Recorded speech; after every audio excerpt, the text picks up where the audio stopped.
Hello friends, आप सभी का स्वागत है एक नई क्लास में। दोस्तों, इस क्लास में रीजनिंग के प्रैक्टिस सेट को सॉल्व करेंगे। यदि आप सभी railway group D, SSC GD, Delhi police constable, UP police constable, MP police constable या फिर यूपीएसआई की तैयारी कर रहे हो तो यह प्रैक्टिस सेट आपके लिए काफ़ी इंपॉर्टेंट है, इसलिए क्लास को पूरा देखिएगा। चलिए हम लोग पहले प्रश्न की शुरुआत करते हैं।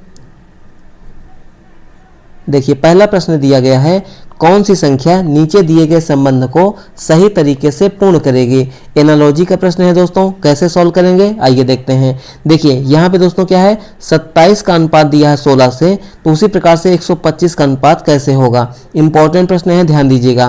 तो यानी कि हमें क्या निकालना है दोस्तों, यहाँ पे 27 और 16 में संबंध को बताना है, ठीक है। यानी कि यहाँ पे कोई पैटर्न लागू होगा, उसी पैटर्न को हम लोग यहाँ पे देखने वाले हैं। तो कैसे सॉल्व करेंगे आइए देखते हैं। देखिए यहाँ पे कितना है दोस्तों, 27 है, ठीक है। इसका अनुपात किससे है, 16 से है। देखिए दोस्तों, संख्याओं को ध्यान से देखेंगे। 27 को आप लोग ध्यान से देखिए, 16 को आप लोग ध्यान से देखिए। ध्यान से देखेंगे तो आपको एक पैटर्न यहाँ पे दिखाई देगा। वह पैटर्न क्या है दोस्तों, देखिए 27 किसका क्यूब है, यानी घन है। आप कहोगे 3 का घन। 3 का घन का मतलब क्या होगा दोस्तों, 3 गुणे 3 गुणे 3। इसका मान कितना होता है, 27 होता है। उसी प्रकार से दोस्तों यहाँ देखिए 16 का मतलब क्या हो गया, ये है 4 का वर्ग। 4 का वर्ग का मतलब क्या होता है, 4 गुणे 4। 4 चौक कितना हो जाएगा, 16। यानी कि यहाँ पे क्या पैटर्न लागू हुआ, 3 का क्यूब और 4 का वर्ग। 3 और 4 के बीच में अंतर कितना है, 1 का। यानी कि यहाँ पे अगर जैसे 3 का क्यूब होगा तो अगली संख्या 1 ज़्यादा हो जाएगी। उसी प्रकार से यहाँ देखिए 125 में, देखिए दोस्तों 125 ये किसका घन है, आप कहोगे ये है 5 का घन, यानी कि 5 का क्यूब। 5 गुणे 5 गुणे 5 का मान कितना हो जाएगा, 125 हो जाएगा। तो आगे क्या हो जाएगा, 5 से 1 ज़्यादा मतलब कि हो जाएगा 6। और 6 का दोस्तों घन होगा या वर्ग होगा, आप कहोगे वर्ग होगा। तो 6 का वर्ग कितना हो जाएगा दोस्तों, 6 गुणे 6 का मान कितना हो जाएगा, 36। तो इस प्रश्न का हमारा बिल्कुल सही उत्तर क्या बनेगा, ऑप्शन नंबर सी हो जाएगा, ठीक है। चलिए देखिए अगला सवाल दिया गया है, यदि पाइप को 16, 91, 65 लिखा जाता है तो श्वान का अंतिम अक्षर क्या होगा। इंपॉर्टेंट प्रश्न है दोस्तों, ध्यान दीजिएगा। यहाँ पे क्या है, पाइप यानी कि PI P और E, इसको क्या लिखा गया है दोस्तों, इसको लिखा गया है यहाँ पे 16, 91 और उसके बाद कितना है, 65 है। तो कैसे लिखा गया उसको हम लोग यहाँ पे बताने वाले हैं। ध्यान दीजिएगा, अंग्रेजी वर्णमाला में मतलब ABCD में P कितने स्थान पर आता है, 16 पर आता है, ठीक है। I कितने स्थान पर आता है, 9 नंबर पर आता है। P कितने स्थान पर आता है, 16 पर आता है। और E कितने स्थान पर आता है, 5 नंबर पर आता है। तो यहाँ पे देखिए दोस्तों, यहाँ पे 16, 91, 65 या फिर कह सकते हैं 169165। यहाँ भी देखिए 169165। यानी यहाँ पे क्या किया गया दोस्तों, जो अंग्रेजी वर्णमाला है मतलब ABCD में उन्हीं के स्थान को यहाँ पे लिखा गया है। तो उसी प्रकार से हमें क्या बताना है दोस्तों, यहाँ पे श्वान यानी कि SWAN। तो श्वान में क्या क्या हो जाएगा दोस्तों, यहाँ पे ध्यान से देखिएगा। S कितने नंबर पे आता है, 19 नंबर पे आता है। W 23 नंबर पे, A 1 नंबर पे और N 14 नंबर पे। और क्वेश्चन में हमसे क्या पूछा गया है, तो श्वान का अंतिम अक्षर क्या होगा। अंतिम अक्षर का मतलब दोस्तों क्या हो जाएगा, N दोस्तों कितने नंबर पे, 14 नंबर पे। 14 में सबसे अंतिम में दोस्तों क्या है, देखिए 1 है 4 और सबसे अंतिम में क्या हो जाएगा, 4 हो जाएगा। तो इस प्रश्न का हमारा बिल्कुल सही उत्तर क्या बनेगा दोस्तों, 4 बनेगा, यानी option number A. Option number A इस प्रश्न का दोस्तों सही जवाब हो जाएगा, ठीक है। चलिए आगे देखिए ले सवाल को। देखिए अगला सवाल दिया गया है, नीचे दी गई संख्या श्रेणी में अगली संख्या ज्ञात क्या। देखिए अगला सवाल दिया गया है, नीचे दी गई संख्या श्रृंखला में अगली संख्या क्या होगी। नंबर सीरीज का प्रश्न है दोस्तों, कैसे सॉल्व करेंगे आइए देखते हैं। देखिए सीरीज की पहली संख्या कितनी है, 3 है। 3 के बाद 2 है, 2 के बाद 8 है, 8 के बाद 7, फिर 13, फिर उसके बाद 12 और उसके बाद दोस्तों यहाँ पे प्रश्नवाचक चिन्ह। तो हमें प्रश्नवाचक चिन्ह की जगह पे कौन सी संख्या होगी वही हमें यहाँ पे बताना है। इंपॉर्टेंट प्रश्न है, ध्यान दीजिएगा। पहली संख्या कितनी है दोस्तों, यहाँ पे 3 है। उसके बाद 2 है, 2 के बाद कितनी हो गई, 8 हो गई।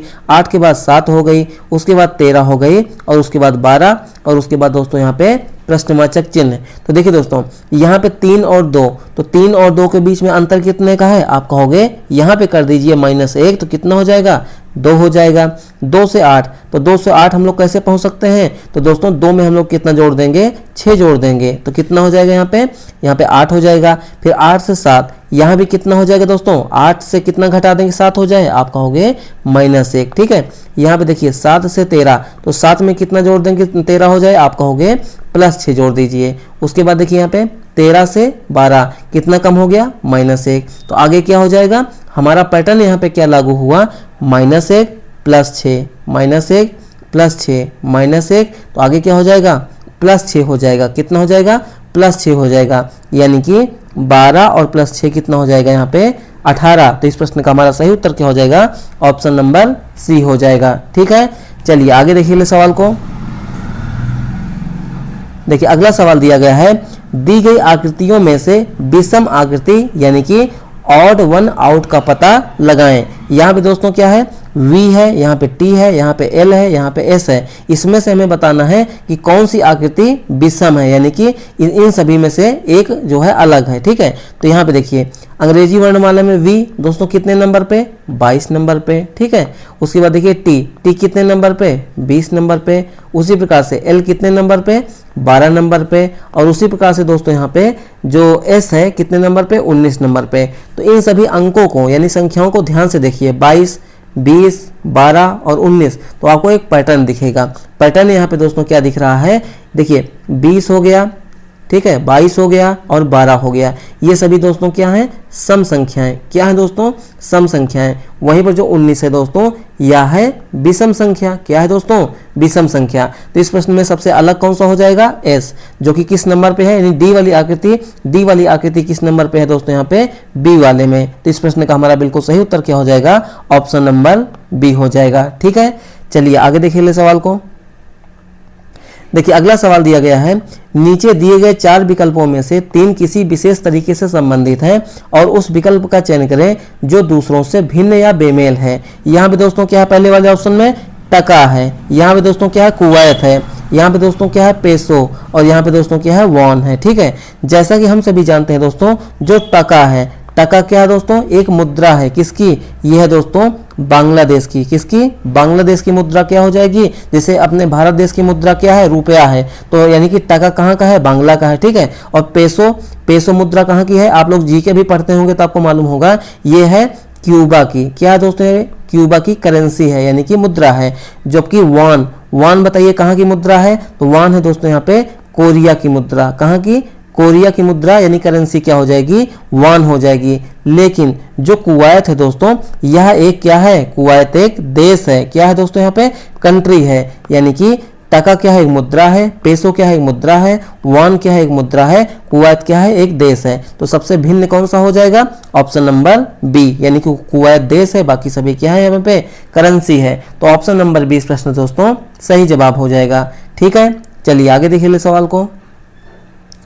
देखिए अगला सवाल दिया गया है, सुंदरपुर की तरफ 4 किलोमीटर चलता है, फिर वह दाईं ओर मुड़ता है, और 3 किलोमीटर चलता है, फिर से वह दाईं ओर मुड़ जाता है और चलना जारी रखता है। अब वह किस दिशा की ओर जा रहा है? दिशा और दूरी चैप्टर का प्रश्न है दोस्तों। कैसे सॉल्व करेंगे आइए देखते हैं। सबसे पहले हम लोग समझेंगे दोस्तों यहाँ पे मैप में दिशाओं को, यानी कि मैप में दिशाएं कहाँ कहाँ होती हैं। तो मैप में दोस्तों ऊपर की ओर होती है उत्तर दिशा, नीचे की ओर होती है दक्षिण दिशा, दाहिने की तरफ में होती है पूर्व दिशा और बाएं हाथ की तरफ में होती है पश्चिम दिशा। अब देखिए क्वेश्चन को हम लोग ध्यान से पढ़ेंगे। सुंदरपुर की तरफ 4 किलोमीटर चलता है, तो मान लीजिए पॉइंट है, मान लीजिए ये वाला, ठीक है। यहाँ से पूर्व की तरफ कितना चला है? 4 किलोमीटर, ठीक है। उसके बाद दोस्तों उसने क्या किया? दाईं ओर मुड़ता है और 3 किलोमीटर चलता है। तो पूरब का दायां क्या हो जाएगा? पूरब का दायां दोस्तों यहाँ पे हो जाएगा दक्षिण। और कितना चलेगा यहाँ पे? 3 किलोमीटर। कितना चलेगा? 3 किलोमीटर। उसके बाद दोस्तों क्या होता है? वह फिर से दाईं ओर मुड़ जाता है और चलना जारी रखता है, यानी कि दक्षिण का दोस्तों दायां, ध्यान से देखिएगा, दक्षिण का दायां क्या हो जाएगा? दक्षिण का दायां हो जाएगा दोस्तों यहाँ पे पश्चिम, और ये चलना ऐसे जारी रख रहा है। तो क्वेश्चन में कहा जा रहा है कि ये वाली दिशा कौन सी हो जाएगी, यानी कि जिस दिशा की ओर जा रहा है वो कौन सी दिशा हो जाएगी? तो ये वाली दिशा कौन सी हो जाएगी बताइए? मैप में सेंटर पे चलेंगे बीचों बीच, और ये वाली दिशा कौन सी हो जाएगी? ये वाली दिशा हो जाएगी पश्चिम, यानी कि इस प्रश्न का हमारा बिल्कुल सही उत्तर क्या हो जाएगा? ऑप्शन नंबर बी हो जाएगा, ठीक है। चलिए आगे देखिए ले सवाल को। देखिए अगला सवाल दिया गया है, विपिन ने लोकेश से कहा, यह लड़का जो कि क्रिकेट खेल रहा है मेरे पिता की पत्नी की बेटे के 2 भाइयों में से छोटा है। क्रिकेट खेल रहा लड़का विपिन से किस प्रकार संबंधित है? रक्त संबंध का प्रश्न है दोस्तों, यानी कि ब्लड रिलेशन चैप्टर का प्रश्न है। कैसे सॉल्व करेंगे आइए देखते हैं। देखिए यहाँ पे क्वेश्चन में क्या कहा गया है, विपिन ने लोकेश से कहा यह लड़का जो कि क्रिकेट खेल रहा है मेरे पिता की पत्नी की बेटी के 2 भाइयों में से, यानी विपिन ने किससे कहा? लोकेश से, यानी कि विपिन के हो जाएंगे पिता। ध्यान दीजिएगा, विपिन की कौन हो जाएगा यहाँ पे? पिता। ठीक है, विपिन की कौन हो गई है? पिता। और पिता की दोस्तों कौन? पत्नी। पिता की कौन? पत्नी। तो पिता की हो जाएंगी यहाँ पे पत्नी, और पत्नी की पुत्री। ध्यान दीजिएगा, पत्नी की पुत्री के 2 भाइयों में से छोटा, यानी कि इसका कौन हो जाएगा? ये छोटा भाई। छोटा भाई कौन? यानी कि लोकेश। कौन हो जाएगा यहाँ पे? लोकेश। तो बड़ा भाई कौन हो जाएगा? ये विपिन हो जाएगा। ठीक है, अब क्वेश्चन में कहा जा रहा है कि लड़का विपिन से किस प्रकार संबंधित है, यानी कि लोकेश विपिन से किस प्रकार संबंधित है, यानी ये दोनों दोस्तों आपस में क्या हो जाएंगे? भाई भाई, यानी कि ब्रदर हो जाएंगे। तो इस प्रश्न का हमारा सही उत्तर क्या हो जाएगा? ऑप्शन नंबर बी हो जाएगा। ठीक है, चलिए आगे देखिए सवाल को। देखिए अगला सवाल दिया गया है, निम्नलिखित शब्दों के लिए सबसे उपयुक्त वेन आरेख चुने। यहाँ पे दोस्तों क्या है? फूल है, फल है, पत्ते हैं। यानी कि देखिए दोस्तों, फूल क्या है? पेड़ों से संबंधित, फल भी पेड़ों से ही मिलता है, पत्ते पेड़ में होते हैं। लेकिन यहाँ पे फूल, फल और पत्ते, क्या इनका आपस में कोई रिलेशन है? आप कहोगे इनका आपस में कोई रिलेशन नहीं है। भाई पत्ता पत्ता होता है, पत्ते का काम क्लोरोफिल बनाना होता है, फल खाने योग्य भाग होता है, फूल से ही फल बनता है। तीनों क्या हो जाएंगे? अलग अलग। तो अलग अलग वेन डायग्राम बनेगा, जो कि ऑप्शन नंबर ए में है। तो ऑप्शन नंबर इस प्रश्न दोस्तों सही जवाब हो जाएगा। ठीक है, चलिए आगे देखिए सवाल को। देखिए अगला सवाल दिया गया है, निम्न आकृति के जल प्रतिबिंब का चयन कीजिए। जल प्रतिबिंब का मतलब दोस्तों क्या होता है? वाटर इमेज, यानी कि पानी में यह कैसा दिखाई देगा। ठीक है, देखिए ये क्या है दोस्तों? आप इसको W कह सकते हो या फिर कह सकते हो उल्टा M है। ठीक है, और नीचे यहाँ पे दोस्तों क्या है? पानी है। तो दोस्तों ये जैसे ही इधर आकर दिखाई देगा, यानी कि पास वाली वस्तु पास दिखाई देगी, दूर वाली वस्तु दूर दिखाई देगी। ठीक है, तो कौन सा इसमें नहीं हो सकता है, पहले उसको हम लोग चयन कर लेते हैं। देखिए सबसे पहले यहाँ पे दोस्तों बी वाला है, ये गलत हो जाएगा। डी वाला क्या है? ये भी गलत हो जाएगा। ठीक है, देखिए यहाँ पे दोस्तों जब प्रश्न आकृति है सी वाले ऑप्शन में, तो सेम टू सेम वही दे दिया गया है, ये भी गलत हो जाएगा। तो बचा हुआ ऑप्शन ए हमारा इस प्रश्न का सही जवाब हो जाएगा। ठीक है, यानी इसमें उल्टा M है तो यहाँ पे सीधा M हो जाएगा, या फिर कह सकते हैं यहाँ पे अगर W है तो ये उल्टा W हो जाएगा। ठीक है, यानी कि पास वाली वस्तु पास, दूर वाली वस्तु दूर दिखाई देगी। तो ऑप्शन नंबर ए इस प्रश्न दोस्तों हमारा सही जवाब हो जाएगा। ठीक है, चलिए आगे देखिए सवाल को।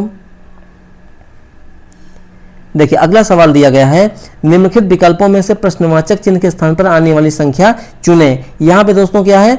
देखिए ऐसे प्रश्नों को हम लोग सॉल्व कैसे करते हैं, पहले इसका तरीका जानते हैं। ऐसे प्रश्नों को दोस्तों हम लोग या तो बाएं से दाएं, ध्यान दीजिएगा, या तो फिर दाएं से बाएं। ठीक है, या तो ऊपर से नीचे या तो नीचे से ऊपर, ये प्रश्नों को हल करने का तरीका होता है। लेकिन हम लोग सॉल्व कैसे करेंगे उसको हम लोग देखने के लिए संख्याओं को ध्यान से देखेंगे। संख्याओं को ध्यान से क्या देखेंगे? यहाँ पे दोस्तों क्या है? 3 है। ठीक है, यहाँ पे 7 है और यहाँ पे 3 है, इनके बीच में अंतर दोस्तों लगभग समान है। ठीक है, अब देखिए यहाँ पे हम लोग बाएं से दाएं चलेंगे, यानी कि 3 है, 15 है और 4 है। तो दोस्तों यहाँ पे पैटर्न क्या होगा? हम लोग बाएं से दाएं ही सॉल्व करेंगे। क्यों? क्योंकि देखिए यहाँ पे छोटी संख्या, यहाँ पे छोटी संख्या, यहाँ पे बड़ी संख्या। यहाँ पे देखिए दोस्तों बड़ी छोटी संख्या और बीच में बड़ी संख्या। कहने का मतलब दोस्तों क्या हो गया? इन दोनों छोटी संख्या से यहाँ बीच वाली संख्या को बनाया गया होगा। तो चलिए इसको सॉल्व करके देखते हैं। हम लोग कैसे सॉल्व करेंगे दोस्तों? यहाँ पे बाएं से और दाएं से मिलाकर के बीच वाली संख्या को यहाँ पे निकालने वाले हैं, क्योंकि बीच वाली संख्या बड़ी है। देखिए दोस्तों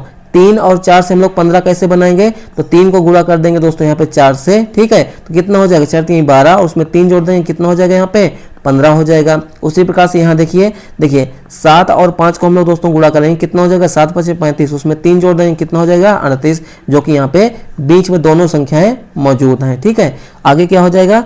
3 और 5 को हम लोग गुणा कर देंगे और उसमें दोस्तों 3 अपने मन से जोड़ देंगे, कितना हो जाएगा दोस्तों? यहाँ पे 3 5 15 3 18। तो 18 देखिए क्या किसी विकल्प में दिया गया है? आप कहोगे बिल्कुल दिया गया है, ऑप्शन नंबर बी में। तो ऑप्शन नंबर 20 दोस्तों सही जवाब हो जाएगा। समझ में आया कि नहीं समझ में आ गया?